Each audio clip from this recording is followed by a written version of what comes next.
So I just recently got a manager and they're bugging me because I don't have demos and videos and MySpace and Facebook pages and all that good stuff to promote myself.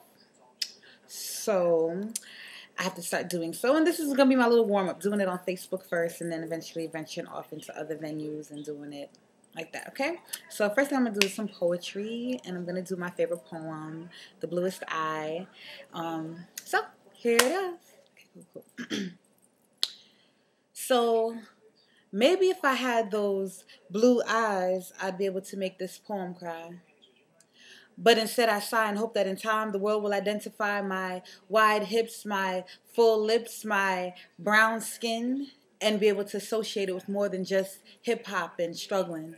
That they sincerely love to not hate it because they've technically already embraced it. The wide hips and the onion booty that made slave masters cry. Plump lips that were beautiful before Angelina Jolie made them style. Brown skin that multiple levels of radiation and tanning sessions can't provide. See, the authenticity of our Darwinic beauty and the Beverly Hills imitation of that very same beauty is a laughable juxtapose. So just suppose we catch on to the irony of how they put us on to calling each other pickaninny, tar baby, high yellow heifers, divided into jigaboos and wannabes, gotten into this internalized racism mentality.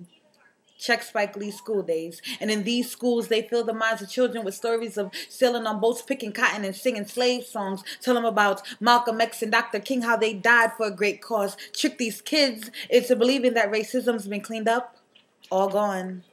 Meanwhile, Kramer's screaming, "You're a mother effing nigger," and Don Amos and his colleagues are calling us nappy-headed hoes, saying we resemble the Toronto Raptors. So from this chaos, I take rapture and spend endless hours in solitude to capture the words of Malcolm X over drum beats on my media player and books by Toni Morrison, hoping she'd help me find the words to speak to my two younger brothers, trying to be the father and the mother that I learned to be for none other than myself. And yes, it's hard to get the words out even when you're in your elements, so instead they follow my lead, jamming to Tupac and Public Enemy. I keep telling them that to get through tomorrow, you've got to be acquainted with your history, but see, they don't have a love for reading and writing like I do, so instead, we go back and forth freestyling, and now they're learning the value of being educated. They'd love to know how their sister's vocabulary became so extended, and now they want to be better than me and to know more than me, and I'm proud.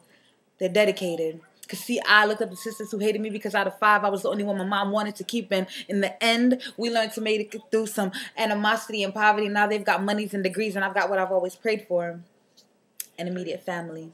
So I'm glad that God taught me how to love and to be patient in all things. And that's why I'm waiting for the day when we love the divinity in our naps and the strength in our skin. And see, I would wait for the day for the world to finally give us our credit and to break those paradigms. But maybe that will take as much time as me waiting for those blue eyes.